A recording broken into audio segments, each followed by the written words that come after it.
غزہ میں سر جارحیت جاری ہے، رمضان المبارک قریب ہے، نئی پارلیمان دنیا کو غزہ کے حوالے سے کیا پیغام بھیجنا چاہتی ہے؟ جی بسم اللہ الرحمن الرحیم۔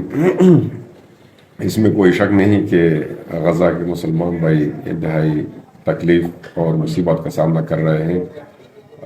ہم اس تکلیف کے ماحول میں اپنے بھائیوں کے ساتھ شانہ بشانہ کھڑے ہیں، اور پاکستان پارلیمنٹ کے فلور پر ہم نے کل بھی احتجاج کیا، ان کے لیے اور ان کے ساتھ یکجہتی کا اظہار کیا ہے۔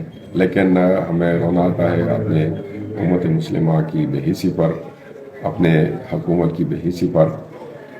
ہونا تو چاہیے تھا کہ جیسے حدیث شریف کا مفہوم ہے کہ سارے مسلمان ایک جسم کی مانند ہیں، تو اگر ہاتھ پر درد ہوتا ہے تو اس کے ساتھ پورا جسم بے چین رہے گا، یا پاؤں پر درد ہو تو پورا جسم بے چین رہے گا۔